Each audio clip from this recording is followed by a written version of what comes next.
नमस्कार दोस्तों, मैं डॉक्टर सुनीत तिवारी आपका मेरे YouTube channel doctor Sunit study classes में हार्दिक स्वागत है।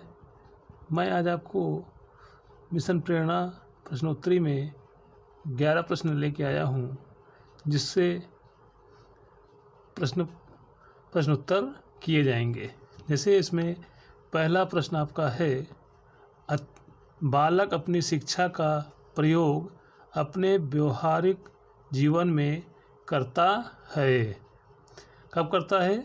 3 ऑप्शन दिए हुए हैं, अधिगम, शिक्षण, अधिगम, परिणाम, और तीसरा है बालक की उचित शिक्षा। तो इसका मित्रों सही आंसर होगा शिक्षण संबंधी परिणाम। दूसरा प्रश्न आता है, जानकारी कितने प्रकार की होती है? दूसरा प्रश्न है, जानकारी कितने प्रकार की होती है? पहला ऑप्शन है 3, दूसरा ऑप्शन है 4 और तीसरा ऑप्शन है 2। तो सही जो उत्तर है आपका वो आप तीसरे पर लगा दीजिए, यानी कि जानकारी 2 प्रकार की होती है। तीसरा प्रश्न है, दस्तावेजीकरण डॉक्यूमेंटेशन क्या है? डॉक्यूमेंटेशन क्या है? पहला है ऑप्शन आपका आयोजनों की आख्याओं का क्रमवार संकलन, दूसरा है आयोजनों की आख्या और तीसरा है सभी। तो आंसर आपका जो सही है वो सभी पे टिक किया जाएगा। नेक्स्ट प्रश्न आपका, जन पहल हस्त पुस्तिका किसे उपलब्ध कराई गई है? पहला बच्चों को, दूसरा ऑप्शन आपका जो है वो अभिभावकों को, और तीसरा ऑप्शन आपका आता है SMC के सदस्यों को। तो जो सही उत्तर है मित्रों वो आपका है SMC के सदस्यों को जन पहल हस्त पुस्तिका उपलब्ध कराई गई है। अगला प्रश्न, गुणात्मक सूचनाएं क्या हैं? गुणात्मक सूचनाएं क्या हैं? सूचनाओं को शब्दों में लिखना, पहला ऑप्शन, दूसरा है सूचनाओं को अंकों में लिखना, और तीसरा ऑप्शन है दोनों।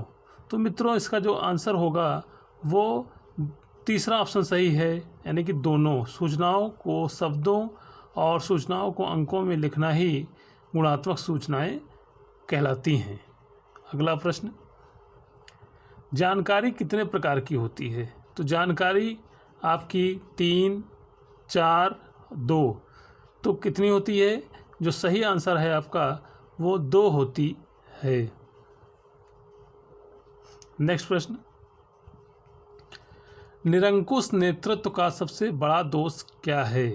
पहला शासक का निरंकुश होना, दूसरा समूह के सदस्यों द्वारा अधीनता अनुभव करना, तीसरा कोई नहीं। तो जो सही आंसर है आपका दूसरा ऑप्शन है समूह के सदस्यों द्वारा अधीनता अनुभव करना। निरंकुश नेतृत्व का सबसे बड़ा दोष माना जाता है। नेक्स्ट क्वेश्चन है आपका, शिक्षण योजना बनाते समय क्या ध्यान रखते हैं? शिक्षण योजना बनाते समय हमेशा पहला ऑप्शन आपका है पाठ्यक्रम, दूसरा है बालक की आयु, और तीसरा ऑप्शन है एक पाठ को कम से कम 2 वादन में समाप्त करना। तो जो सही आंसर होगा मित्रों वो होगा पाठ्यक्रम, यानी कि शिक्षण योजना बनाते समय हमेशा पाठ्यक्रम का ध्यान रखा जाता है। नेक्स्ट प्रश्न है आपका, समावेशी शिक्षा आधारित है। पहला ऑप्शन है आपका सबके विकास के सिद्धांत पर, दूसरा है एकीकरण का सिद्धांत, और तीसरा है सभी। तो जो इसका आंसर होगा वो सबके विकास के सिद्धांत पर आधारित है। अगला प्रश्न है, सीखना है। पहला अनावृत प्रक्रिया, दूसरा है व्यवहार परिणाम, तीसरा ऑप्शन आपका है व्यवहार में परिवर्तन। तो जो सही आंसर है मित्रों वो है आपका अनावृत प्रक्रिया। नेक्स्ट प्रश्न है आपका, बालक अपनी शिक्षा का प्रयोग अपने व्यवहारिक जीवन में करता है। पहला ऑप्शन है आपका अधिगम, दूसरा है शिक्षण संबंधी परिणाम और तीसरा है बालक की उचित शिक्षा। तो जो सही आंसर है आपका मित्रों वो है विषय संबंधी परिणाम। तो ये आपके 11 प्रश्न थे मिशन प्रेरणा के अंतर्गत, जिसके माध्यम से प्रश्नोत्तरी हम लोग ने की।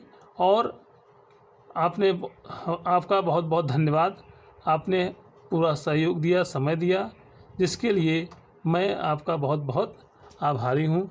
जो हमारे चैनल को पहली बार देख रहे हैं सब्सक्राइब करना ना भूलें, बेल आइकन जरूर दबा दें जिससे कि नया नोटिफिकेशन उनको मिलता रहे।